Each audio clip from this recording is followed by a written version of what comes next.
Hey guys, welcome back, and Merry Christmas!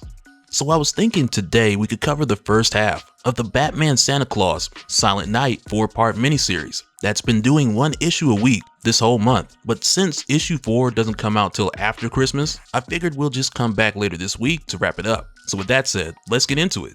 But first, if you're new to the channel, be sure to subscribe to catch the spills every week, and don't forget to hit that bell up top to get all notifications so we can squad up in the comments for the first hour. Alright, so going into this story, we start out in Gotham City, where we find a group of Christmas carolers, being all happy and merry and just caroling through the streets, until out of nowhere they're all just slaughtered by what appears to be a group of bat-like creatures, and it isn't too long before their bodies are seen by a delivery guy who calls it in. So at this point, about 30 minutes later, the police are checking it out as Batman and Damian make their way here. So right away, Damian's just like, man, somebody really don't like carolers. And Bruce is like, first of all, only say things like that around me. And secondly, try to get to a point where you only think them.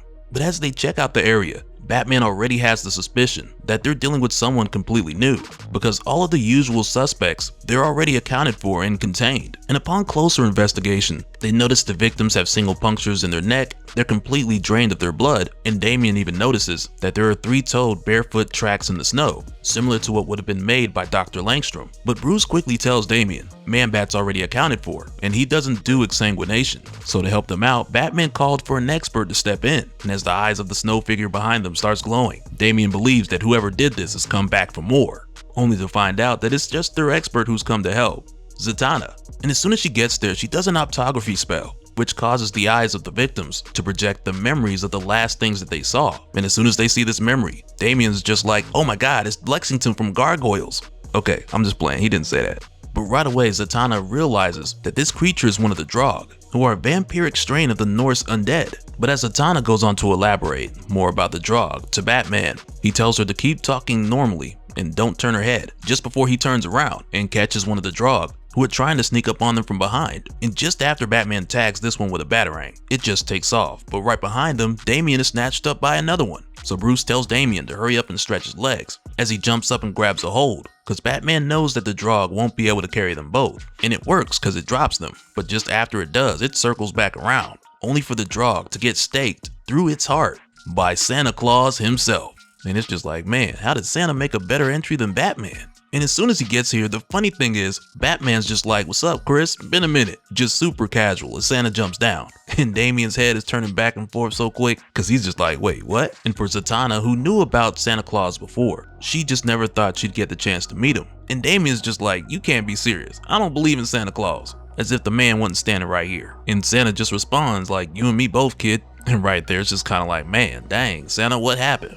To where next, suddenly Batman gets a call from Nightwing, who lets him know that there's more of these things attacking on the south side of the cemetery. And right now, both him and Barbara are fighting them off as best as they can. So Batman tells Nightwing that him and the others are on their way, and he gives him the heads up that these things are some type of vampire. So Dick relays the message, telling Barbara and everyone else to watch their neck. But this attack is happening so fast. One of these cops get bitten, so Barbara calls a EMT, and she tells the other cop that shooting's not gonna help, and he's better off keeping an eye on his partner and putting pressure on that wound. But to be honest, neither Nightwing or Batgirl are equipped at the moment with vampire hunting gear, so the most they can really do is slow these things down and give the civilians an opportunity to run away. And it isn't long before they start to get overwhelmed, while Nightwing's just like, sure could use that backup, as Santa swoops down, impaling multiple Drogs with his reindeer, while telling Dick that he got his message. And right away, Nightwing can just not believe that he has just been saved by Santa Claus. And really quickly, the rest of these Drogs get cleared out when Batman gets there with Zatanna, and she does a spell to open a window to the other side of the world, which just beams in sunlight,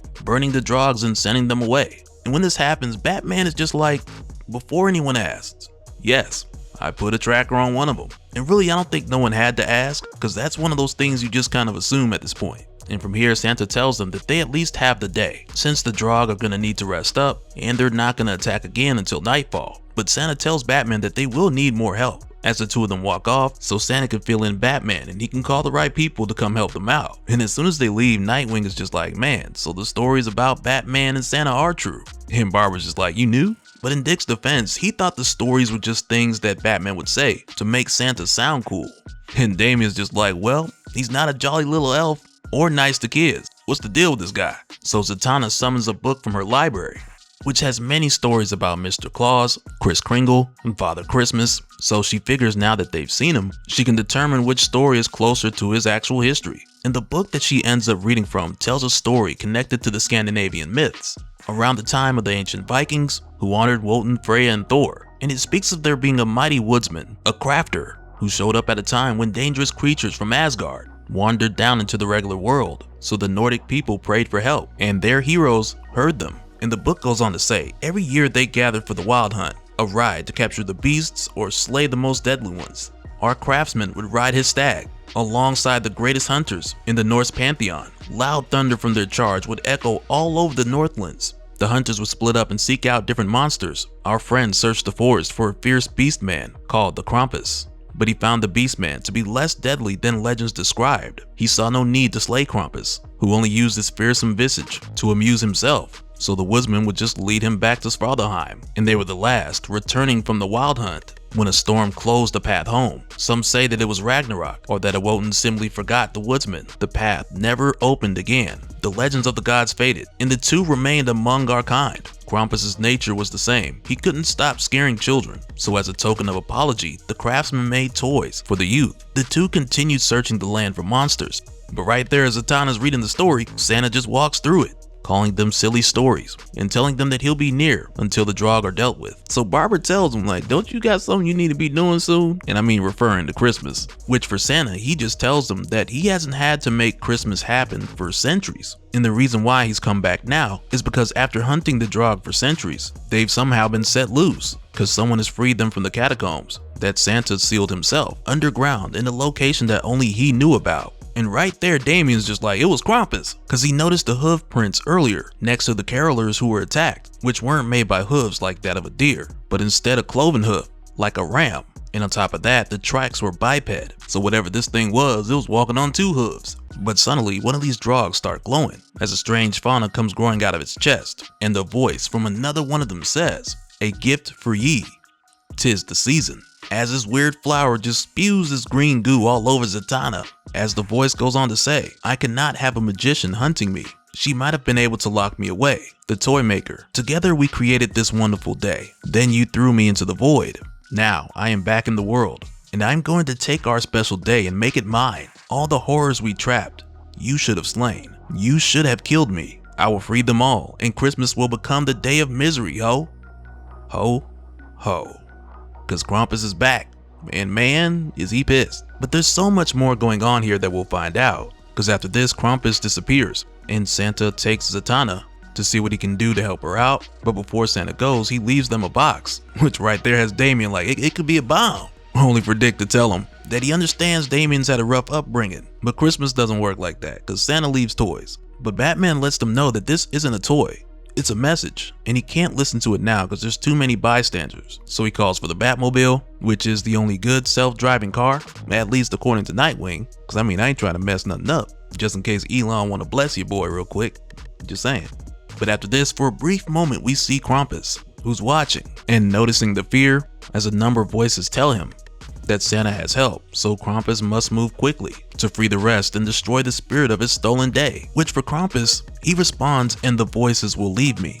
And they tell him yes, which right there just hints to us that there's quite a bit more going on with Krampus than what it seems on the surface level. Cause next, when we go back to Batman and the others, we find that the message that was in this box, it's actually a lifelike retelling of memories that Santa found to be too painful for him to tell himself. And for a moment, they seem so real that Damien tries to kick one of these kids' heads off for trying to pick on a little girl.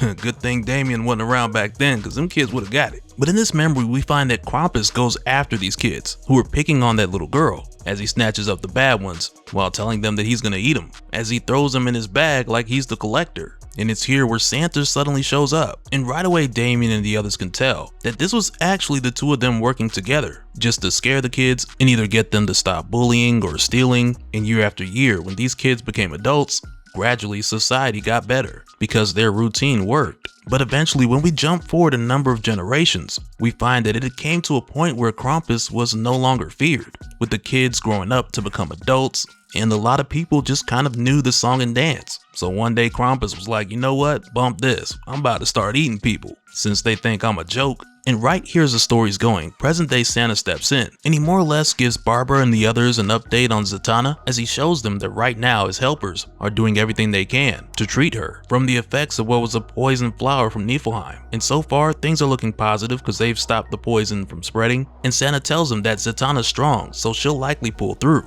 But as we go back to this memory, we pick up with Santa finding Krampus empty-handed. So Santa asks him, what did you do with the children? And Krampus told him he ate them. He ate them all.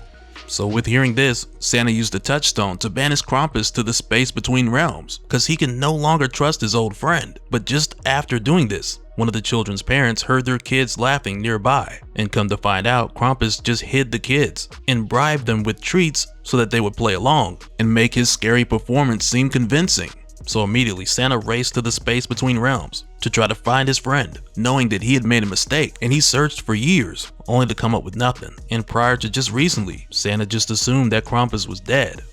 And now that Krampus is back, the touchstone Santa used to send Krampus away is missing. And as a bit of an extra piece of information, we come to find out that as the result of the Night Terrors event, where borders of reality were torn, this allowed Krampus to find his way back. And in hindsight, Santa regrets not noticing how much it hurt Krampus not to be feared. And now that he's been lost in the darkness for centuries, that's only driven him mad. And Santa just finds it hard to believe that his friend has become a killer. But before ending this communication by way of projection, Santa tells Batman that he'll return tonight and help when the Draug awake. But Batman tells him no, he's found friends who can help with the Draug. So all he wants Santa to do is focus on helping Zatanna. So Santa agrees, and he tells Batman that he'll do everything in his power. And so from here we jump over to Bloodhaven 12 hours later as the sun's going down, and a ton of these Draugs are just under the bridge, ready to get back out there and just terrorize the neighborhood. And it's kind of funny because they're here talking to each other like over the ages, a lot has changed, but even still, blood is blood. And one of them is just like, tastes like oil. And I mean, I don't know what kind of blood he been drinking, but to me it was just funny to see that. But before they all head out, they see another Draug approaching, but they notice that her call sounds a little weird. And as she gets closer, they see that she's holding some kind of light, which for these guys ain't a good sign. And we come to find out fairly quickly that this is actually Miss Martian, who's flown out here to draw these guys out and more or less lead them into a trap. And she makes sure not to fly too fast so that her and the others can catch these guys slipping. But with her trying to fly slow, the Draug get a little too close for comfort. And that's when a couple of arrows come flying in, and we see that Batman's got Miss Martian working with Green Arrow and Canary. And it's kind of funny when Oliver points out that there's way more Draugs here than what Batman led them to believe, almost as if he set them up for this to be their end. But as it turns out, the three of these guys work together quite nicely, because these Draugs, who are very much like bats, they rely on their hearing. So Canary hits them with a sonic scream just before Oliver goes all badass with the arrows. And just after this, for a brief moment, we see some of what Krampus has been up to as we find him in the moors of Scotland. And it's here where the voices who have been speaking to him tell him that he's running out of time because it'll soon be Christmas, so he needs to release the warriors, and after this, the giants that him and Santa locked away long ago. And when his work is done, he'll be set free. And meanwhile, when we head back over to Oliver, we find that he's run out of badass. So Damian and Bruce have made their way there to help him out. And just after the rest of these Draugs are taken care of, a red streak approaches, shooting across the sky, which at first has Canary thinking that it's another one of these Draugs. But Oliver tells her that it's moving too fast to be one of those. And Batman tells them both that it's not, because it's him. And Batman knew that he'd hear about what's happening, as we see Superman laying right in front of them, with his eyes glowing red as he tells Bruce, "You never said that you knew Santa." And it's like, man, Superman's trust is all messed up, because that's just not information that you keep from a close friend. I'm just saying. And so now real quick, I want to give a special shout out to all the patrons. Thank you guys for all of your support. And for anyone who's new here, who wants more information on how to support the channel, I got a link below where you can go to patreon.com/dopespill. But that'll do it for this one, guys. Let me know your thoughts down in the comments below, and we'll do it again on the next one. Alright, later.